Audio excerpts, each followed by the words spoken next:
कहानी का नाम सुदामा के चावल। नकुल के जन्मदिन का आयोजन था। माँ ने कमरे को खूब सजाया था और तरह तरह की चीज़ें बनाई थी। नकुल के मित्र इकट्ठे हुए और देर तक मनोरंजन और खाना खिलाना चलता रहा। यद्यपि नकुल ने अपने मित्रों से मना कर दिया था कि वे कोई भी उपहार न लाएं, परंतु सभी ने कुछ न कुछ लेकर आए थे। नकुल के समस्त परिवार भी था। उसके अधिकांश मित्र भी घनी परिवार के थे और सभी के घर का उसका आना जाना था। उनकी माताओं ने पारिवारिक संबंधों को ध्यान में रखते हुए नकुल के लिए कीमती और सुंदर उपहार भेजे थे। विदा होते समय नकुल के मित्रों ने एक एक करके उसे उपहार दिए। नकुल सभी की प्रशंसा करता जाता था और धन्यवाद देता जाता था। प्रज्ञा एक कोने में चुपचाप खड़ा था। इतने मुलायम उपहार के बीच अपना उपहार बाहर निकालने का उसका साहस न हो पा रहा था। वह अपने आप को कोस रहा था कि क्यों बेकार ही यहाँ चल आया। प्रज्ञा तो एक गरीब और साधारण परिवार का लड़का था। यहाँ की चकाचौंध उसके लिए सर्वथा नई और आश्चर्य में डालने वाली थी। मुझे नकुल और उसके सहपाठियों से केवल स्कूल में ही संबंध रखना चाहिए था।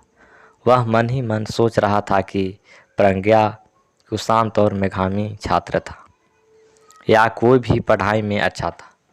इसी कारण दोनों की मित्रता हो गई थी। नकुल प्रज्ञा की प्रतिभा का सम्मान करता था। पढ़ने में कुछ कठिनाइयाँ होती तो वह निसंकोच उससे पूछ लिया करता था। इस प्रकार दोनों में धीरे धीरे मित्रता बढ़ती जा रही थी। नकुल का जन्मदिन आया तो उसने अपने अन्य मित्रों के साथ प्रज्ञा को भी घर आने का निमंत्रण दिया। वह बहुत टालता रहा पर नकुल माना ही नहीं। बोला, मैं तेरी सुनने वाला नहीं आएगा तो हम सब दोस्त तुझे लेने तेरे घर आ जाएंगे। और अंत में प्रज्ञा को हाँ ही करना पड़ी थी। उसने मित्रों से पता किया तो वे उसके लिए कुछ न कुछ उपहार ले जा रहे थे। प्रज्ञा चिंता में डूब गया कि क्या ले जाएं। अधिक रुपये वह खर्च नहीं कर सकता था। अंततः उसने घर पर ही उपहार तैयार करने की बात सोची। पर आज उस उपहार को निकालने में भी प्रज्ञा रहा था वह कि किस प्रकार रुपये मांगकर वो सामान खरीदना था कि इस सेट में बेकार समय भी खराब हुआ और उसके सामने लज्जित भी होना पड़ेगा। तभी नकुल आगे बढ़ा। वह प्रज्ञा की झिझक समझ रहा था। उसने उसके हाथ से डिब्बा लेकर खोल दिया। एक सजी हुई सुंदर गुड़िया उसमें से निकल पड़ी। मित्र मन ही मन कह रहे थे, कैसा है यह, इसे देने के लिए वापस नहीं ली। प्रज्ञा ने बताया कि गुड़िया उसकी मां ने तैयार है। नकुल गुड़िया की बहुत प्रशंसा करने लगा। मित्रों को भी लगा कि इतनी सुंदर तो गुड़िया है ही नहीं जितना कि नकुल प्रशंसा किए जा रहा है।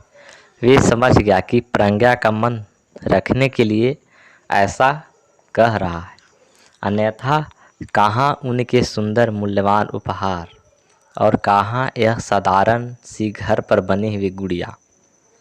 अब तक प्रज्ञा का भी संकोच दूर हो चुका था। वह उत्साह होकर आगे बढ़ा।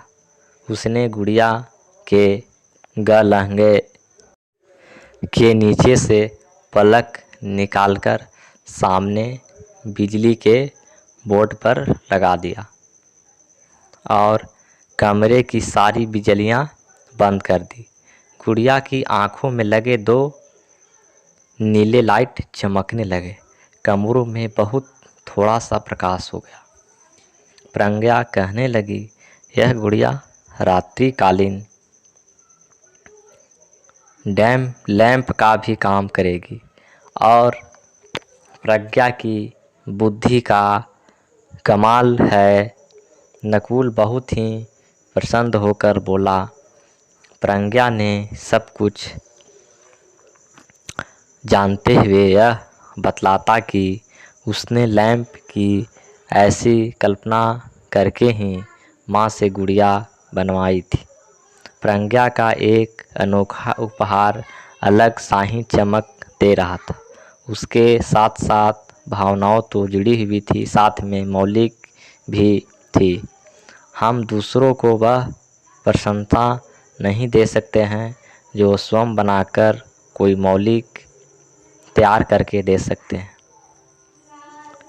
कोई भी वस्तु अमूल्य होती है, वह प्रयोग करने वाले को निरंतर ही हमारे सीने की याद दिलाती है।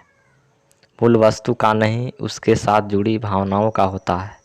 सुदामा के चावल इसलिए तो अभी मूल्यवान थे।